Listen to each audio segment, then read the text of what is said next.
a importância dessa instituição. Eu acho que essa importância não está clara para a sociedade brasileira. E a gente não pode esperar que a grande mídia seja a porta-voz, né, para explicar para a sociedade qual é o lugar e a importância da universidade no Brasil, e no mundo. Então, quem é que tem que fazer isso, né? São vozes marginais, né? São as nossas vozes marginais. Eu considero marginal, inclusive, o site oficial da Universidade Federal do Ceará, né?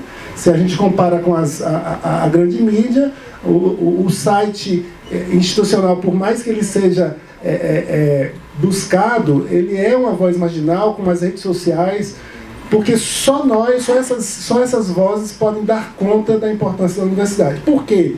Porque muitas vezes a universidade sofre ataque, como esses que aconteceram recentemente, tanto que levou à morte do reitor da Federal de Santa Catarina, quanto a prisão coercitiva por um dia do reitor da Federal de Minas. Se você conversa com um colega seu que não é da universidade, a pessoa diz logo assim: olha, estão acusando de roubar tanto, né, ou seja, não levam e não consideram que há, sim, né, uma orquestração para desmoralizar essa instituição, né?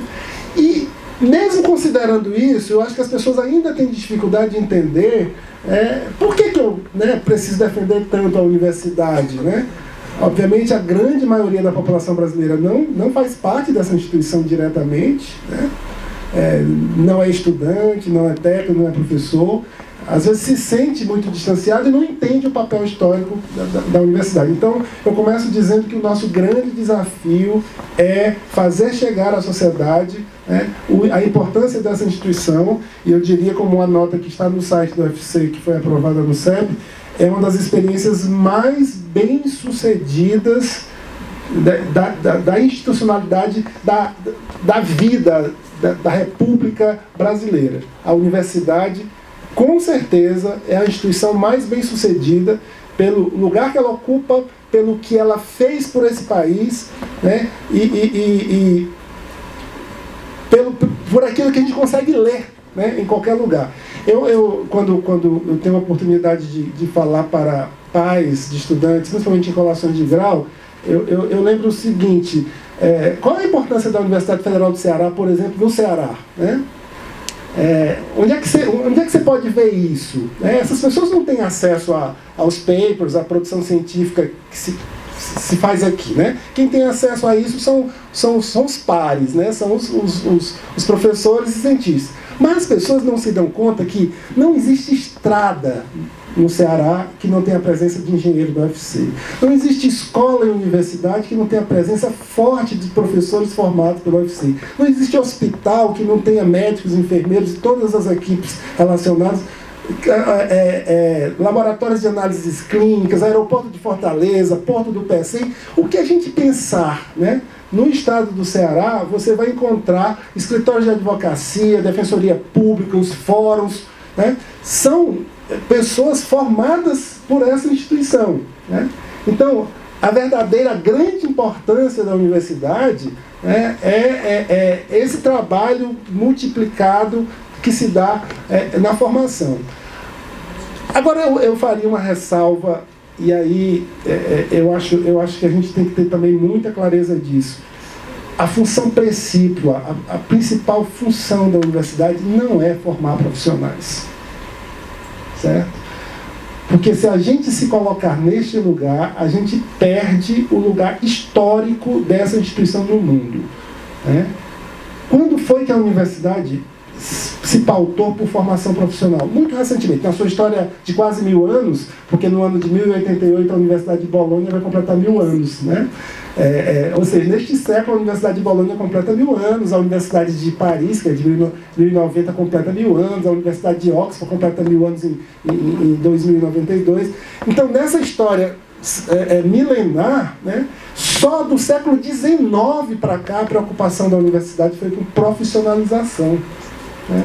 Até então, ou seja, quase 8 séculos de história dessa instituição, o lugar da universidade era o lugar de formação e produção de conhecimento, mas não com o fim utilitário, né, de profissionalizar. É claro que o nosso contexto principalmente é esse. Mas a gente não pode perder de vista que a grande função da universidade é ser um lugar, né, que guarda e resguarda a liberdade.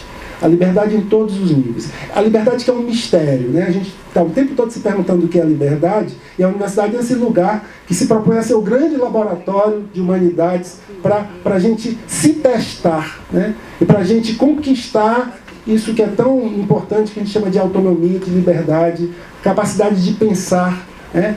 Verdadeiramente emancipação humana. Eu diria para vocês o seguinte... A intervençãozinha que o Daniel da Pinto fazer aqui. Está gravando?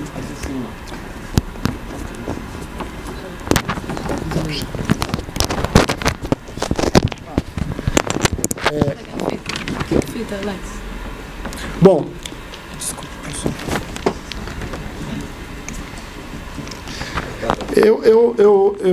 em perspectiva de futuro, eu diria para vocês o seguinte, daqui a 50 anos, ou talvez muito menos que isso, tá certo? O papel da universidade vai estar de tal forma redefinido, e o lugar, mais uma vez, não será, né, de simplesmente profissionalizar pessoas, né? Por quê? Porque isso já acontece em muitas instituições, né? Grandes empresas hoje se autodenominam até de universidades corporativas, nesse papel estrito utilitário de profissionalizar, tá certo? Então, a grande função da universidade, tá certo? De origem, é de nos fazer conquistar a maioridade intelectual, né? A emancipação humana, lembrar o tempo todo que a gente precisa instalar justiça social, ser o espaço de democracia, o espaço onde a gente respeita o outro como legítimo outro na convivência. A gente tem uma dificuldade muito grande ainda na universidade de fazer isso, né? Respeitar o outro como legítimo outro na convivência. Se esse lugar não for esse grande laboratório, a gente vai ter, muita dificuldade de defender essa instituição. Mas, obviamente, nesse contexto que a gente está, mundialmente falando, a universidade ainda é o principal espaço de formação de nível superior que se tem, né?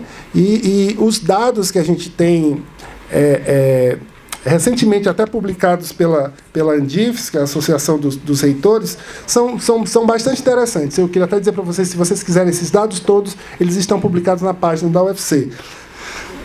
Nós somos 63 universidades federais hoje no país, tá certo? O número de campi universitários é gigante, são 328 campi, né, por todo o país, com uma ressalva interessante: nos últimos 10 anos, as universidades deixaram de estar na zona litorânea do Brasil, né, e no centro metropolitano sul-sudeste, e passaram a fazer parte do cenário do interior do país. Certo? Então, nós temos 328 campi universitários nas regiões mais longínquas do país. No Ceará, por exemplo, tem um campus da UFC em Crateús, né? Lá no sertão de Crateús, vizinho aos Inhamuns. É muito significativo, né? É muito significativo a gente estar em Russas, né, no outro extremo, já perto do Rio Grande do Norte, no sertão central, em Quixadá. É muito significativo a gente estar em Sobral. A Federal do Cariri, que nasceu da UFC, está na zona do Cariri.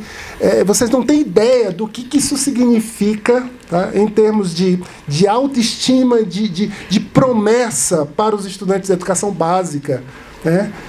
Se estimularem a continuarem estudando para entrar na universidade, né? Então, é bom lembrar que essas instituições, além dos milhares, né, de cursos ofertados, porque só a UFC são 127 cursos de graduação, 104 mestrados e doutorados, só a UFC. Então, são milhares de cursos ofertados. Se a gente tiver ideia dos outros serviços, né? Vocês sabem, por exemplo, quantos hospitais universitários a gente tem no Brasil? São 46 hospitais universitários. Em muitos lugares, só os hospitais universitários fazem o atendimento público geral, porque eles são únicos em vários lugares, tá certo? Nem todos os lugares estão como Fortaleza, que além do nosso hospital universitário, a gente tem outros hospitais públicos. Quantos museus a universidade tem, né?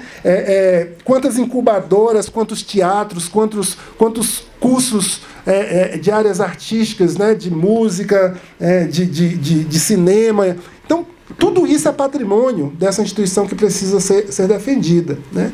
E depois da lei de cotas, que é uma lei recente, que a UFC, no segundo ano da lei de cotas, a gente já conseguiu colocar todo o percentual legal para essa lei. O que significa? Nós temos cerca de 66% dos estudantes das universidades federais oriundos de escolas públicas, né? 66%. Porque só a lei de cotas são 50%, tá certo?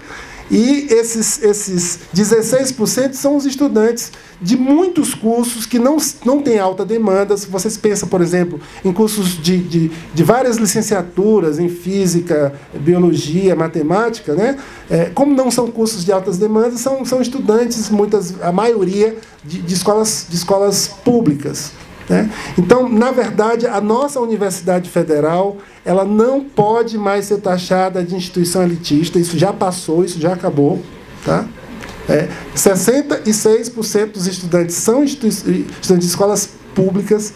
O relatório do Banco Mundial está errado no percentual que ele diz, né? Ele diz que a maioria, eu tenho até o dado aqui, né? Ele diz que a maioria dos estudantes ainda são oriundos de escolas privadas, né? Esse relatório, o próprio MEC está desmentindo o relatório do Banco Mundial, tá certo?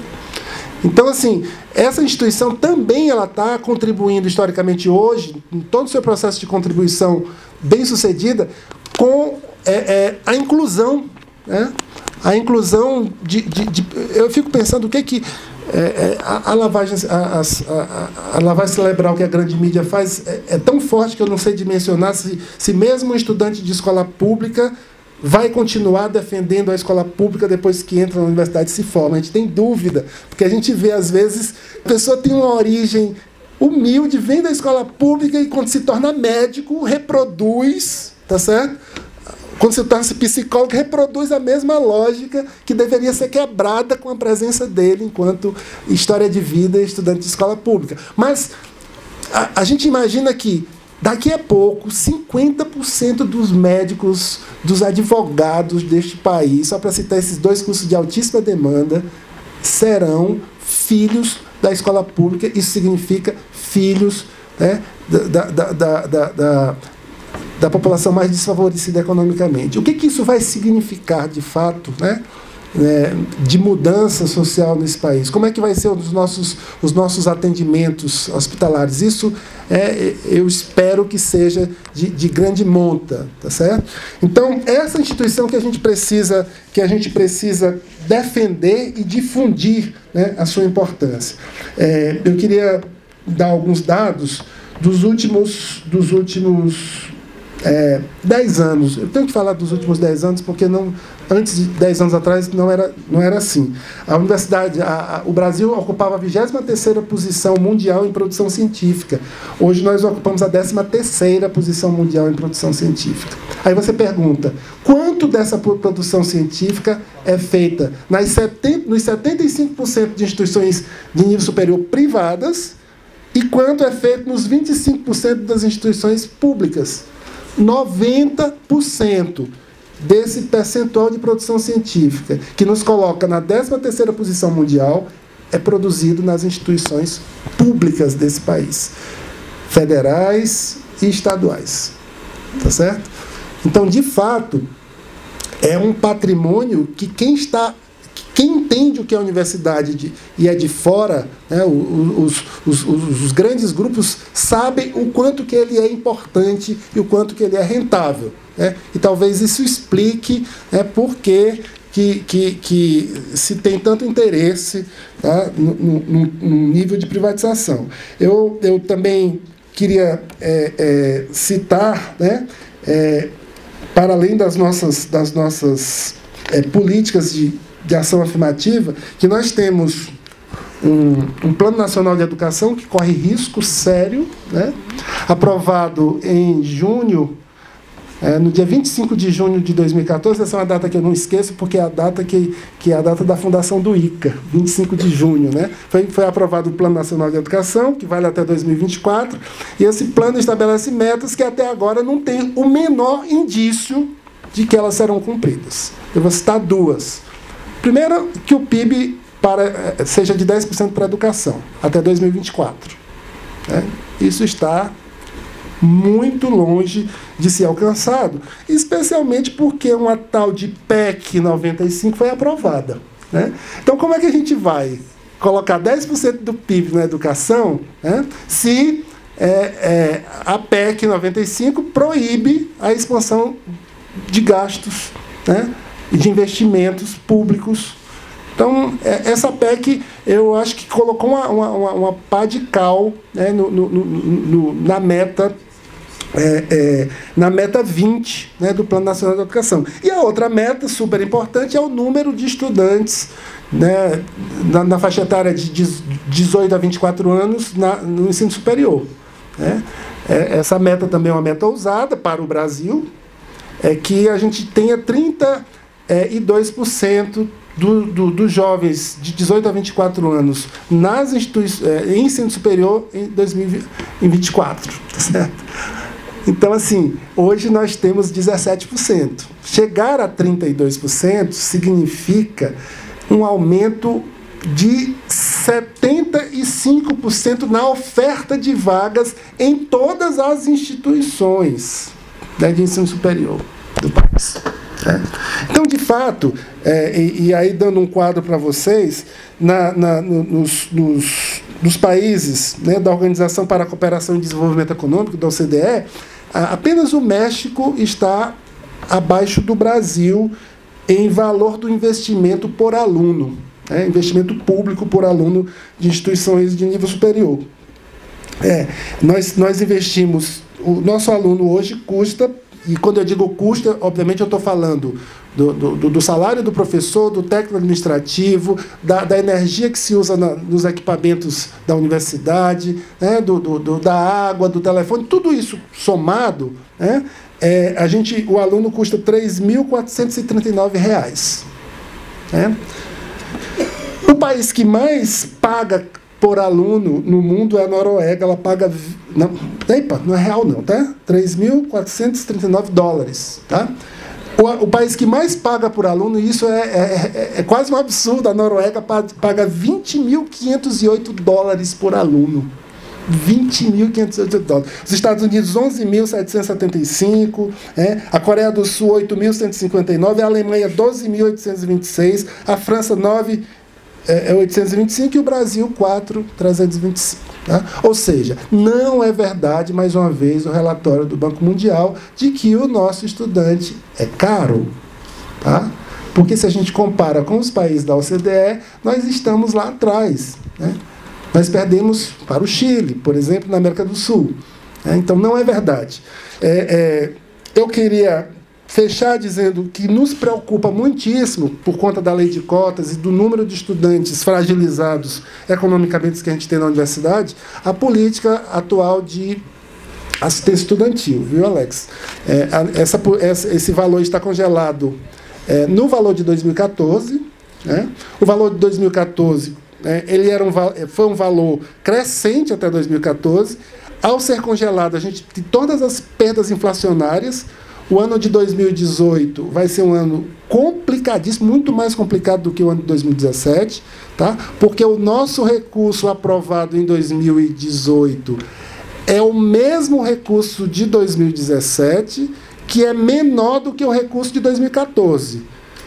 Todos os contratos são reajustados, tá certo? E, além disso, nós não teremos dinheiro. A deputada Luizinha Lins sabe que a gente teve pouco tempo na Câmara dos Deputados, no Congresso, fazendo a manifestação. Nós temos dinheiro para capital, que são as despesas que a gente faz para investir em 2018. Por quê? Porque o MEC resolveu que todo o valor de capital das universidades é orçamento do MEC e não das universidades. Então, se o reitor quiser liberar dinheiro, tem que ir bater na porta do MEC e dizer: eu quero continuar construindo o campus de Crateús. Aí o MEC avalia a demanda, né? E se o reitor não tiver alinhado, essa demanda pode não ser atendida. Tá certo? Então, assim, instalada uma política que a gente levou muito tempo para debelar, que é a política de balcão, ela retornou com toda a força. Agora é assim, a gente precisa ir lá pedir um recurso que foi aprovado pelo Congresso Nacional para as universidades, tá certo? Cadê a autonomia? Né? Cadê a autonomia? O recurso foi aprovado pelo Congresso para as universidades, mas é o Ministério da Educação que retém e vai liberar de acordo com a ida dos reitores ao MEC para pedir liberação. E, obviamente, a gente sabe qual é o critério. Então, é uma preocupação muito grande como sustentar os estudantes, né? Como sustentar restaurante universitário, como sustentar moradia, tá? Para um grupo de estudantes que cada vez mais precisa disso para concluir os cursos, né? Num cenário onde a assistência estudantil está congelada. Eu estou falando só de 2 itens, né? Comer e morar, porque a assistência estudantil é muito maior do que isso. Muito maior do que isso. Então, para concluir, eu queria só reforçar, né, o desafio que eu coloquei no início, que é de nós passarmos para a sociedade, que eu tenho certeza que qualquer pessoa que escute qual é o papel da universidade no nosso país, vai passar a defendê-la. Mas se as pessoas não souberem disso, vai correr solto, e o que está se fazendo... Santa Catarina e Minas Gerais são apenas alguns bons exemplos de muitas outras, porque vocês não têm ideia, vocês não têm ideia de como é que os órgãos de controle estão atuando nas universidades hoje. Santa Catarina e Minas aparecem porque os reitores foram presos e um morreu. Tá? Mas todo dia, tá? Uma universidade, toda semana, a UFC recebe a Controladoria Geral da União, né, pedindo auditoria em muitas contas, tá certo? O TCU pedindo, auditando muitas contas, e auditorias que a gente se pergunta, a troco de que isso está sendo feito, se não como uma atitude, às vezes, até de intimidar, né, de intimidar. Né? Então, todas as universidades estão passando por isso, e os gestores, obviamente, né, estão ficando retraídos, receosos, porque, em nome de uma denúncia, as pessoas são presas antes que as denúncias sejam apuradas. Né? Então, é isso, e a gente depois conversa mais. Obrigado.